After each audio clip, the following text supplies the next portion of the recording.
PMO का नाम अब बदल चुका है। नया नाम है सेवा तीर्थ। दशकों बाद भारत सरकार के प्रशासनिक ढांचे में एक ऐतिहासिक बदलाव ये हुआ है।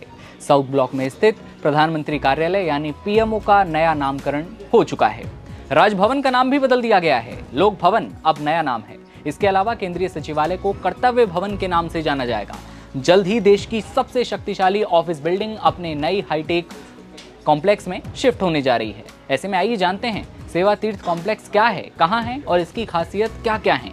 ये नया सेवा तीर्थ कॉम्प्लेक्स वायु भवन के पास एग्जीक्यूटिव एन्क्लेव 1 में बनाया गया है। इसमें 3 शानदार इमारतें हैं। इनमें से पहली इमारत सेवा तीर्थ 1 प्रधानमंत्री कार्यालय यानी कि पीएमओ का नया घर बनने जा रही है। पीएमओ को लेकर आगे बात करेंगे, लेकिन इसी बीच खबर ये कि राजभवन का नाम बदलकर लोक भवन कर दिया गया है। इस बदलाव का मुख्य कारण राजभवन को जनता के करीब लाना है।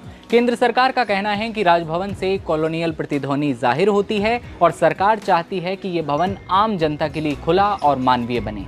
सरकारी भवनों के नाम में बदलाव पर प्रधानमंत्री कार्यालय की ओर से कहा गया। सार्वजनिक संस्थानों में बड़ा बदलाव हो रहा है। सत्ता से सेवा की ओर बढ़ रहे हैं। ये बदलाव प्रशासनिक नहीं, सांस्कृतिक हैं। पीएमओ पर वापस लौटते हैं एक बार फिर। सेवा तीर्थ 1 पीएमओ का नया घर बनेगा। यहीं से अब प्रधानमंत्री का दफ्तर भी संचालित होगा।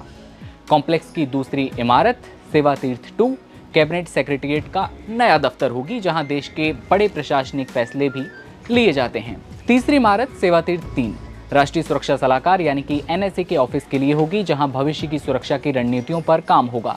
ये बड़ा बदलाव दशकों बाद हो रहा है।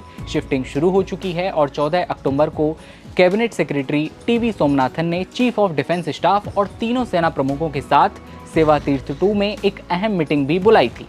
ये एक नया कॉम्प्लेक्स सरकारी कामकाज को और ज्यादा तेज बनाएगा और भारत सरकार के काम करने के तरीके में एक नया अध्याय लिखेगा।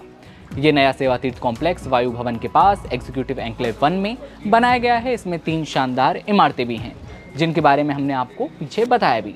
ये नया सेवा तीर्थ कॉम्प्लेक्स बहुत ज़्यादा आधुनिक सुविधाओं से लैस है। यहाँ सब कुछ हाईटेक होगा। इससे सरकारी कामकाज में और भी ज़्यादा तेजी आई, यानी कि फाइलें जल्दी निपटेंगी और फैसले भी तेजी से हो पाएंगे।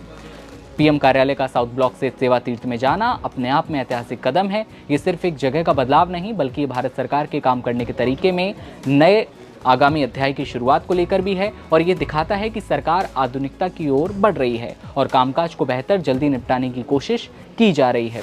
ये नाम बदल दिए गए हैं। तीनों नाम जो हमने आपको बताए वो हैं। साथ में लोक भवन जो कर दिया गया है, सरकार की ओर से साफ किया गया कि हम इसे जनता के और भी ज़्यादा करीब लाना चाहते हैं। खबर को लेकर आपकी राय क्या है, कमेंट सेक्शन में बताइएगा और देखते रहिए नवभारत टाइम्स। नमस्कार।